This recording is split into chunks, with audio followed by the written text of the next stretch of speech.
What's up everyone? I know it's been a while since I've posted, but if you've been following me on Instagram, I think you probably have an idea of what project's been taking up the majority of my time. If you haven't noticed already, I'm actually in a new space. I finally pulled the trigger and got a shop or an industrial unit. I was thinking about this forever.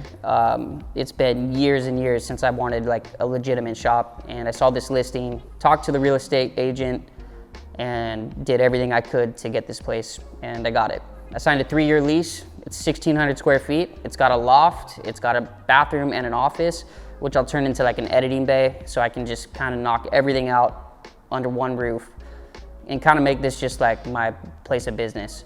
Now, it's not open to the public or anything like that. This is just me in here building bikes and shooting content, but I'm super excited. The days of pulling things out and setting up the garage just to make one little piece or weld something are gone. And I got to the point where I was so frustrated doing that man, it was tough for some of those days trying to work out of there.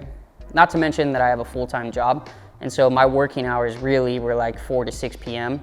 And the moment I turned on like any tool or made any sort of noise, my neighbors were on me. And I'm sure a lot of you are dealing with the same situation right now.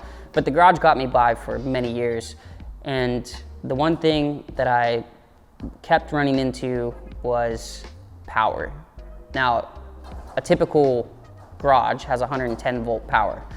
And that's great if you're gonna be running like, you know, a drill press or even a belt sander or stuff like that. But if you're welding aluminum or anything like that, you want a little bit more power. Not to mention the lathes and the mills in the industrial stuff from like the 1940s, they all run off 220, you know, 3-phase, 1-phase power. So in terms of like working and knowing that I could do something way faster with a tool that's arguably cheaper than what you could put in your garage, man, I was just banging my head against the wall trying to figure something out. And now I can bring all those machines into this place and have them here and know that I can just walk in at any time and pretty much make anything I want. Now, it looks a little bit bare right now, and it totally is. I'm just trying to get this bike done with the tools that I have now.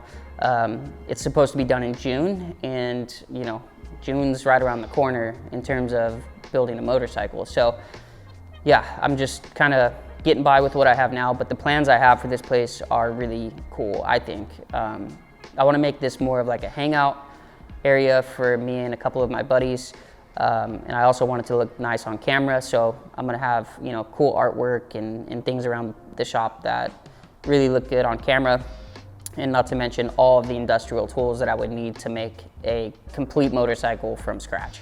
So I'm excited. This is going to allow me to work pretty late into the night with my current schedule, also shoot as much content as I want, and then be able to edit it in the office the day of, which is awesome. So what to expect from the channel now is that I'm gonna be doing so much more content. I got so many things planned, and hopefully, you know, some new builds in the future. I'm still working on the Build Series bike. It did go on pause for a little bit, just so I could get this squared away. And that's the next bike that's gonna be built.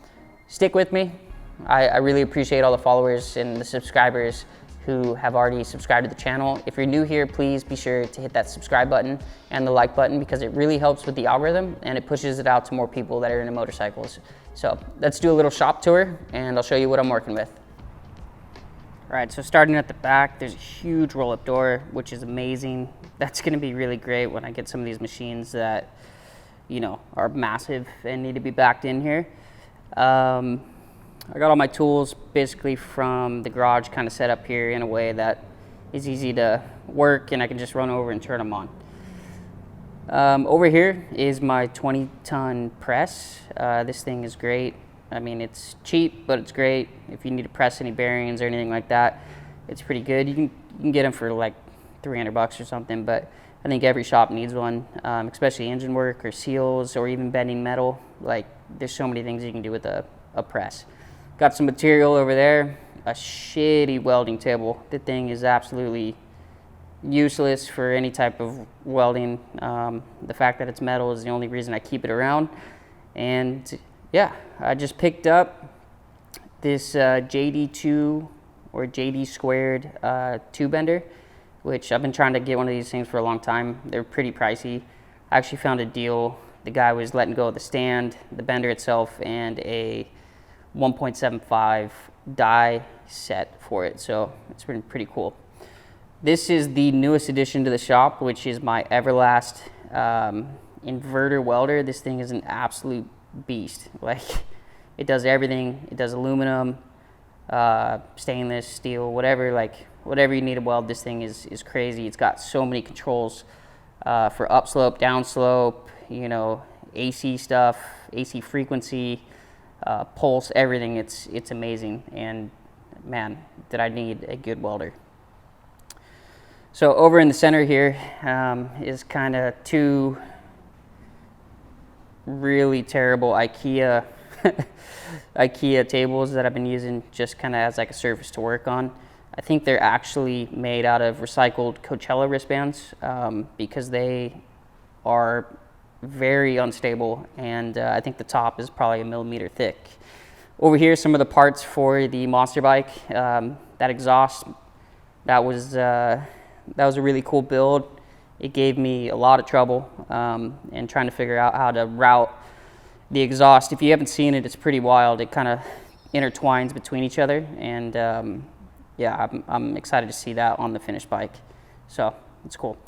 Over here is the front end. I know it's laying on the ground because I have nowhere else to put it, but the front end and the rear wheel are completely built and ready to go. All I got to do is put them on the bike, which, yeah, when it comes back from paint, those are going right on. Over here is just some tools that I had. I know it looks really bad right now, but the green toolbox is kind of all of my measuring stuff. So like my calipers and bore gauges and everything like that. The red and black toolbox is all of my machining stuff. So whether that's, you know, stuff for the lathe or drill bits or anything like that, they're all in there. My old 3D printer, actually, I'm gonna keep this around, but I did get a new one that's pretty awesome. I mean, it's got such a huge print volume that I can print that fairing that I was talking about in a couple pieces instead of 22 and then glue them together.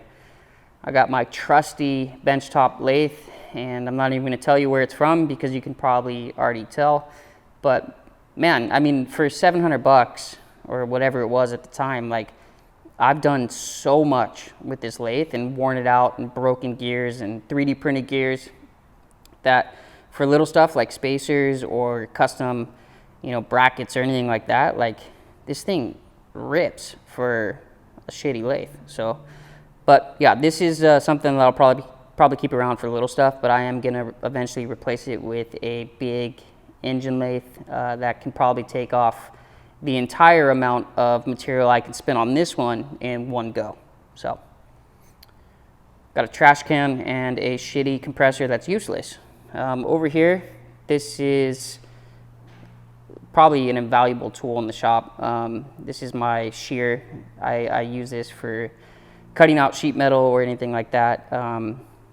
These things are great, man. Like, if you're looking for a precise way to cut sheet metal, like, there's no other option. I mean, you can use the nibblers and all those things that you can plug into the wall, but man, if you're looking for accuracy, like, the shear is the way to go.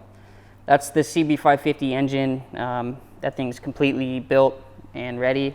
I just got to figure out the carburetor and stuff like that, and that thing's ready to go. I just got to throw it in the bike, do some timing, put the oil pan and the oil pickup on it, and ready to go.